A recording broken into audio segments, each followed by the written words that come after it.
बिस्मिल्लाहिर्रहमानिर्रहीम। अस्सलाम वालेकुम नाज़रीन, आप यूट्यूब चैनल देख रहे हैं। मैं इमरान खान हूँ। बहुत इंपॉर्टेंट खबरें हैं क्योंकि बहुत सारी कन्फ्यूजन दूर हो गई है इमरान खान साहब के बारे में। जो कल उनका स्टेटमेंट, बड़ा कमज़ोर स्टेटमेंट इमरान खान साहब का बाहर आया था पार्टी की लीडरशिप की तरफ से।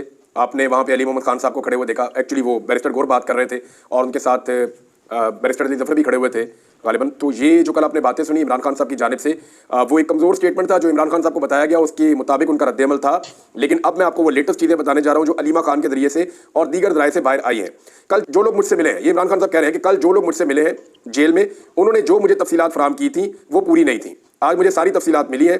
आज जो मेरे फैमिली के लोग आए हैं और मेरे दीगर वकला आए हैं, उन्होंने बताया कि कितने लोग मारे गए हैं और किस तरह से गोलियां चलाई गई हैं।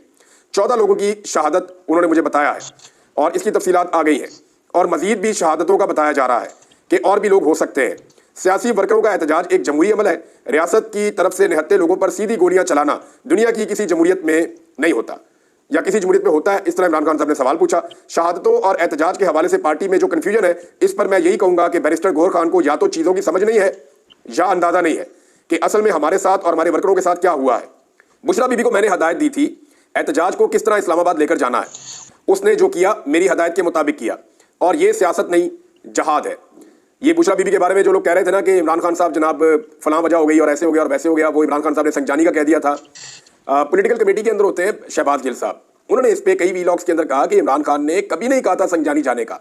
और जितने भी पाकिस्तान तहरीक इंसाफ के लोग ये बात कर रहे हैं, चाहे वो मीडिया में कर रहे हैं, चाहे उनकी ऑडियोज लीक हो रही हैं, चाहे किसी और जरिए से बाहर बात निकाली जा रही है, वो सारे लोग ये जान ले कि इमरान खान साहब ने नहीं कहा था कि संजानी में रुक जाओ। इमरान खान साहब का जो ऑर्डर था वो वही था जो बुशरा बीबी कर रही थी।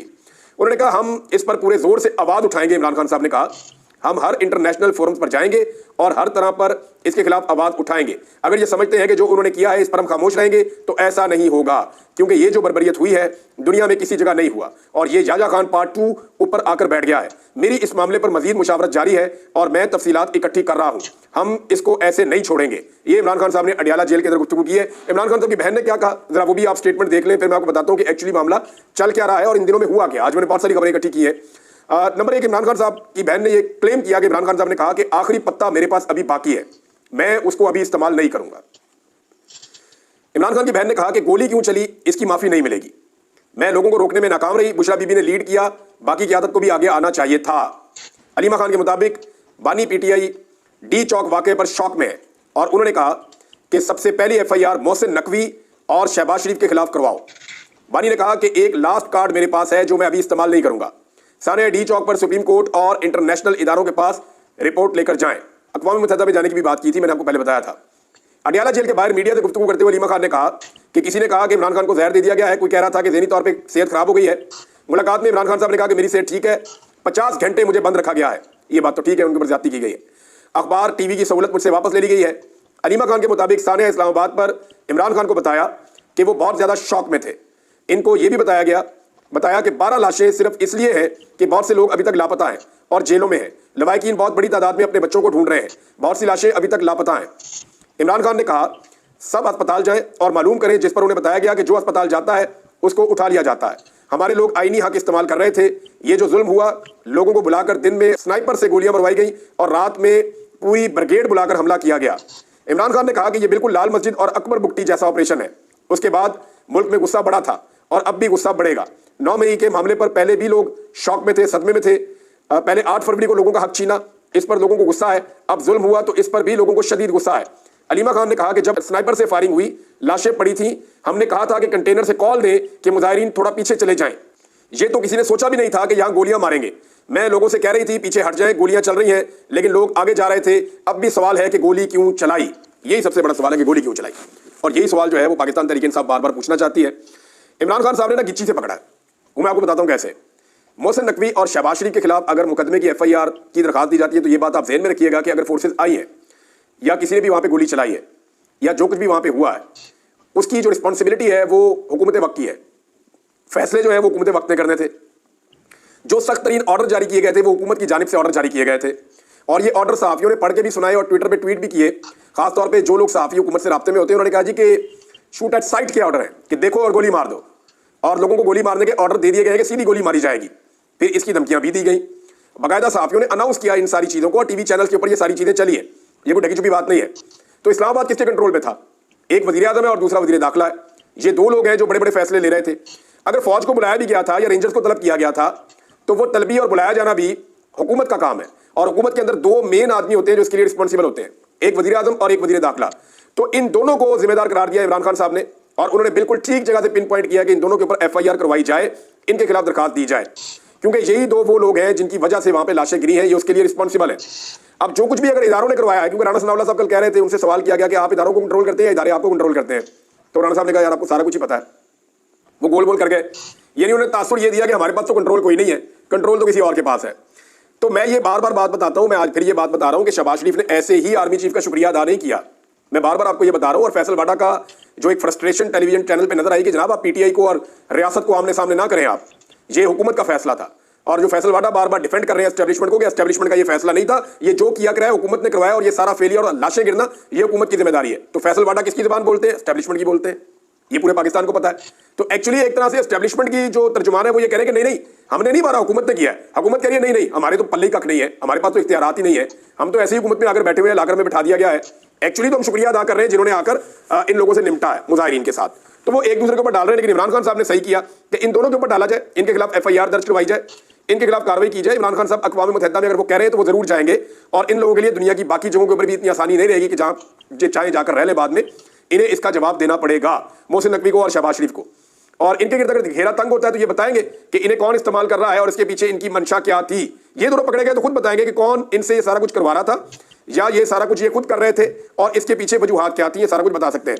इमरान खान साहब को जो ऑफर्स की गई थी ना, वो 2-3 मरतबा ऑफर्स आई थी उनके पास इन दिनों में। इमरान खान साहब ने लगभग 10 दिन पहले ये ऐलान किया था, 10-11 दिन पहले, कि हम अब डी चौक में जाएंगे, और 24 तारीख को फाइनल कॉल आ गई उनकी। तो इसमें जो इमरान खान साहब ने ऐलान किया था वो अपनी बहन की तरफ से करवाया था। बहुत सारे पाकिस्तान तहरीक इंसाफ के अंदर लोग ये कहते हैं, बल्कि एक आधी ऑडियो भी आई हुई है मार्केट में, कि इस जमात में मौरूसियत नहीं है और मौरूसियत की कोई जगह नहीं है, तो उनकी बहन क्यों अनाउंस करती है एहतजाज का, या उनकी वाइफ क्यों अनाउंस करती हैं। तो शहबाज गिल ने इसका बड़ा जबरदस्त बयान दिया था। उन्होंने कहा था अगर हम अपना काम पूरा करते ना, हम लोग अपनी जिम्मेदारी अदा करते और इमरान खान का पूरा साथ देते, तो इमरान खान की फैमिली को कभी आगे ना आना पड़ता। अब देखें ना, कल पाकिस्तान तहरीक इंसाफ के लोग मिले हैं, उन्होंने आकर ये बातें नहीं बताई, उन्होंने ये स्टेटमेंट बाहर आकर नहीं बताए, उन्होंने खुलकर ये सारी बातें आवाम के सामने नहीं रखी, और उन्होंने जो इमरान खान को भी इंफॉर्मेशन दी वो भी सेंसर्ड थी। तो आज के इमरान खान के स्टेटमेंट से दो चीजें पता चलती हैं। एक ये बात पता चलती है कि जो मालूमात अंदर जाती हैं इमरान खान साहब के पास वो सेंसर्ड होती हैं, यानी उतनी मालूमात पहुंचाई जाती हैं जितनी जरूरी है। सब लोग नहीं, इमरान खान की फैमिली उनको बहुत सारी चीजें बताती होंगी, सहाफियों के सवालात से उन्हें बहुत सारी चीजें पता चलती होंगी। कुछ ऐसे लोग हैं जैसे इंतजार पंजूथा साहब को क्यों पकड़ा गया, वो बड़ी इमरान खान के साथ जाके खुल के सारी बात बताते थे, उनकी केमिस्ट्री बहुत ठीक थी इमरान खान साहब के साथ, सारी चीजें जाके वो आगाह करते थे, बाहर आकर भी वो चीजें बताते थे। तो अब मामला ये है कि ये क्लियर हो गया इमरान खान साहब के स्टेटमेंट से कि जनाब अंदर जो चीजें आती है वो पूरी नहीं आती, बाद वक्त अधूरी जाती है। और इमरान खान साहब का जो स्टेटमेंट बाहर आता है वो भी बाद वक्त कंप्रोमाइज होता है, हर दफा नहीं होता, बाद वक्त होता है। अब यहां पे फिर बुशरा बीबी और अलीमा खान का किरदार शुरू हो जाता है ना, जब भरोसा ही नहीं किसी के ऊपर, जब कोई खड़ा ही नहीं हो रहा, जब कोई पैगाम बाहर पहुंच नहीं रहा, तो वहां पे वो अपनी फैमिली को यूज करेंगे ना। या तो इमरान खान साहब खुद बाहर आके पब्लिक को बताएं जनाब ये चीजें मैं चाहता हूं, इमरान खान साहब की पेशी हो किसी अदालत में, वो जाए पेश हो जाए, वहां से निकलते हुए इमरान खान साहब मीडिया पे बताएं कि ये फलां फलां फलां फलां चीजें मेरा हिकमत अमली और मैं ये आवाम को बताकर जा रहा हूं। वो तो होता नहीं है, तो उन्हें अपना पैगाम बाहर भेजना है। दूसरा, वो जो लीडरशिप के जरिए भेजते हैं उस पर उनकी फैमिली खुद कह रही है कि वो चीजें बाहर नहीं आती। इमरान खान साहब ने आज जो बताया वो भी आपके सामने है। तो अब इमरान खान साहब के पास ऑप्शन बचता क्या है? जो उनके इंतहाई काबिल भरोसा खून के रिश्ते हैं वो उनको बता देते हैं कि बाहर जाओ और जाकर ये बात कर दो, तो उनकी बहनें बाहर आकर ये बात कर देती हैं। और अलीमा खान साहिबा ने आकर बड़ा क्लियरली चीजों को सबके सामने रखा है। दूसरा, जो बुशरा बीबी के मामले के ऊपर लोग तनकीद कर रहे थे कि उन्होंने इमरान खान साहब को, गालिबन लोग कह रहे थे कि धोखा दिया, इमरान खान साहब ने कुछ और कहा, बुशरा बीबी को लीडर बनने का शौक था, वो जी ना वहां चली गई, वहां उनको नहीं जाना चाहिए था, जो ये बातें हो रही थी वो भी गलत साबित हो गई। इमरान खान साहब ने कैटेगोरिकली स्टेटमेंट दे दिया बुशरा बीबी के हवाले से कि जो उन्होंने किया वो मेरे कहने के ऊपर किया है। अब अगर मोहसिन नकवी और शहबाज शरीफ के खिलाफ सिर्फ दरखास्त जाती है ना थाने में, तो ये हिल जाएंगे, और थाने में FIR नहीं होगी तो वो अदालत में जाएंगे, ये और हिल जाएंगे। तो ये मामला अब यहाँ रुकने का नहीं है, ये अभी आगे बढ़ेगा। इमरान खान साहब को जो ऑफर दी गई थी, पहले एक ऑफर दी गई जनाब आप 10 दिन के लिए अपना एहतजाज मुअख्खर कर लें, इन 10 दिनों में चंद दिनों के बाद आपको सहूलत मिलना शुरू हो जाएगी, चीजें बेहतर होना शुरू हो जाएगी, तो मुज़ाकरात आगे बढ़ जाएंगे। लेकिन इमरान खान साहब ने फिर एक शर्त रख दी थी, उन्होंने कहा जी मेरे बंदे जो बेगुनाह बंद है ना उनको छोड़ दें आप गुडविल जेस्चर के तौर पर, और उनको छोड़ने के लिए कोई रॉकेट साइंस नहीं है, वो बेचारे जुडिशियल रिमांड के ऊपर है, उनको फौरन रिहाई मिल सकती है, तो उनको आप छोड़ें ताकि हमें पता चले कि आपकी नीयत ठीक है और आप बदनीयती के साथ ये मुज़ाकरात नहीं कर रहे, तो हमारे पास ये मार्जिन होगा कि हम एहतजाज को कैंसिल करें। लेकिन वो नहीं किया गया, और बल्कि इमरान खान साहब के ऊपर एक और मुकदमा डाल के उनको फिर उसके अंदर गिरफ्तार कर लिया गया ताकि वो बाहर ना आ जाए। फिर 26 तारीख की रात को कुछ खबरें आ रही है मुख्तलिफ सोर्सेज से, इमरान खान साहब को उस रात भी ऑफर किया गया, और जो लोग मिलने के लिए गए थे उन्होंने इमरान खान साहब को फिर ऑफर दी, उन्होंने फिर इनकार कर दिया। अब जो शहजाद अकबर साहब हैं उनका और एक दो जर्नलिस्ट हैं उनका अलग अलग दावा है। दावा यह है कि इमरान खान साहब को कहा गया कि आपको भिजवा देते हैं। एक दावा यह कहता है कि आपको भिजवा देते हैं खैबर पख्तूनख्वा नथिया गली में, एक दावा यह कहता है कि आपको भिजवा देते हैं बनीगाला में, लेकिन आपको कुछ अर्सा चुप रहना पड़ेगा। कम से कम 6 महीने से हुकूमत को आपने कुछ नहीं कहना और इदारों के हवाले से अपनी पॉलिसी को मुकम्मल तौर पर आप बदल दें और किसी किस्म का आपने इदारों के बारे में बात नहीं करनी। अब वो भी मुबैना तौर पर जो लोग ये स्टोरी बता रहे हैं वो ये कहते हैं कि ऐसा कुछ इमरान खान साहब ने एक्सेप्ट नहीं किया, उन्होंने ये बात नहीं मानी। अब मैं आपके सामने कुछ चीजें और रखने वाला हूं। यहां पे लोधी साहब हैं, जनरल रिटायर्ड नईम लोधी, उनके ये 2 स्टेटमेंट हैं जो बहुत इंपॉर्टेंट है, लेकिन उनका एक स्टेटमेंट मैं आपको पढ़ के सुनाता हूं, वो बहुत जरूरी है। नईम लोधी साहब कहते हैं, जनरल साहब, कि मुल्क की बड़ी पार्टी जिसकी पूरे मुल्क में नुमाइंदगी है उसको इंतशारी टोला कहना इंतहाई खतरनाक है। हुकूमत फौज पर मलबा डाल रही है। डीजी ISPR की तरफ से इसका जवाब आना चाहिए कि वो कितने मुलविस थे और कितने नहीं। ये कहना कि ये भाग गए हैं, आप 100 निहत्ते लोगों को खड़ा कर दें और एक बंदूक वाला खड़ा कर दूं तो मैं देखता हूं कि आप कैसे नहीं भागते। पूरी दुनिया ने देखा है कि गोलियां चली हैं। ये जनाब नईम लोधी साहब का स्टेटमेंट है और इससे अब आपको आइडिया हो जाना चाहिए कि लोगों के अंदर बहुत सारे सवाल जन्म ले रहे हैं और सबसे बड़ा सवाल आज भी वही है कि गोली क्यों चलाई। गोली क्यों चलाई जो है वो इसका जवाब किसी को नहीं मिल रहा। अब सब ये कह रहे हैं कि ये सवाल ना पूछो, कोई और रास्ता निकाल लेते हैं। लेकिन इमरान खान साहब के मामले में मैं पहले दिन से आपको कह रहा हूं कि जिसने एक जिले शाह के मामले को इमरान खान ने आज तक नहीं बुलाया, वो आज भी जिले शाह की बार बार बात करते हैं कि उसके साथ क्यों जुल्म हुआ था। तो अब तो इमरान खान साहब के बहुत सारे लोगों को जो है वो शहीद कर दिया गया है, तो अब तो वो किसी सूरत चुप होकर नहीं बैठेंगे। नाज़रीन, लापता अफराद के हवाले से जस्टिस जमाल खान मंदोखेल साहब के 1-2 स्टेटमेंट्स आए क्योंकि ये केस चल रहा है सुप्रीम कोर्ट ऑफ पाकिस्तान में और वहां पे उन्होंने यानी लतीफ खोसा साहब वहां पे मौजूद थे, तो लापता अफराद का मसला पार्लियामेंट में हल करें। जमाल खान मंदोखेल साहब ने कहा, जज साहब ने, तो उस पर लतीफ खोसा साहब ने कहा कि जी 26वीं आईनी तरमीम की तरह हल करते हैं इसको।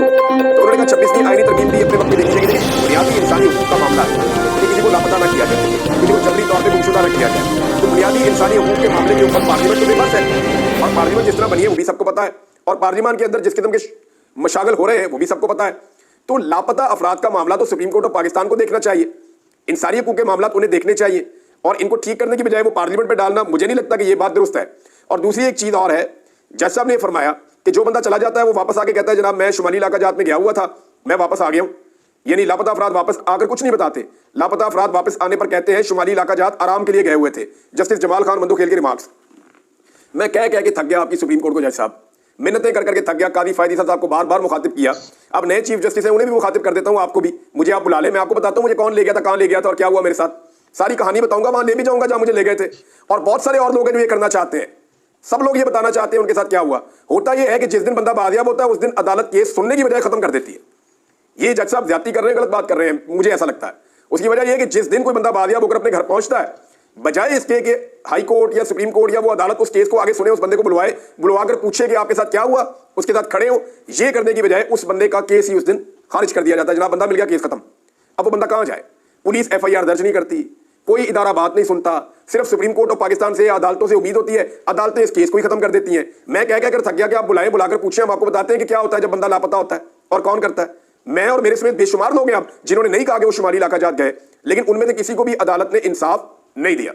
नाज़रीन, इलेक्शन कमीशन ऑफ पाकिस्तान ने एक और वारदात डाल दी और वारदात यह है कि इस्लामाबाद के जो 3 हल्के हैं उनके MNAs को बचाने का सिलसिला जो है उसको तेज कर दिया गया।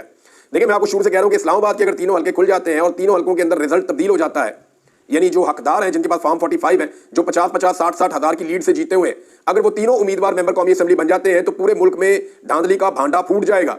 और उसको बचाने के लिए अब इलेक्शन कमीशन ऑफ पाकिस्तान ने नई कार्रवाई डाल दी है और बात मान ली है PMLN के 3 उम्मीदवारों की, यानी 3 हल्कों से नून लीग के उम्मीदवारों की दरखास्तें मंजूर करके इलेक्शन कमीशन ने तीनों के केसेस को पिंडी ट्रिब्यूनल के जज जस्टिस रिटायर्ड अब्दुल शकूर प्राचा को भिजवा दिया।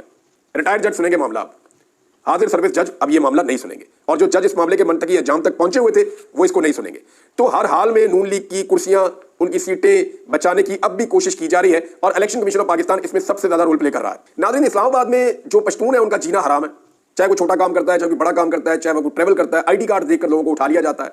हत्ता कि पुलिस ने एक अजीबोगरीब काम शुरू किया है कि मोबाइल फोन पकड़ते हैं किसी बंदे का, उसे खोलते हैं, कहते हैं खोलो, वो बंदा खोलता है, देखते हैं अगर उसमें कहीं पे इमरान खान की फोटो है तो उस बंदे को अंदर धर देते हैं और दहशतगर्द करार दे देते हैं कि ये भी दहशतगर्द है, पकड़ो, दहशतगर्दी का पर्चा दो। इमरान खान की फोटो रखना दहशतगर्दी कैसे हो गया? इमरान खान की फोटो तो गूगल पे पड़ी हुई है, उन पे भी देते हैं दहशतगर्दी का पर्चा, बेशुमार और जगहों में पड़ी हुई है।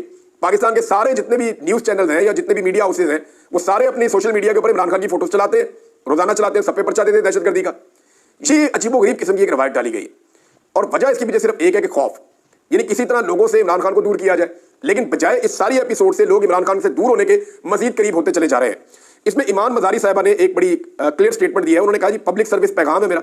अब उन्होंने पब्लिक सर्विस के लिए किया तो मैं वो पढ़ के आपको सुना देता हूँ एज इट इज। उन्होंने कहा इस्लामाबाद पुलिस चेक पोस्टों पर आपका मोबाइल फोन तलब नहीं कर सकती, ना ही उसे खोलकर देख सकती है। उसके लिए उन्हें वारंट दरकार होता है। अगर कोई आपको चेक पोस्ट पर रोके और आपका फोन मांगे तो देने से इनकार कर दें।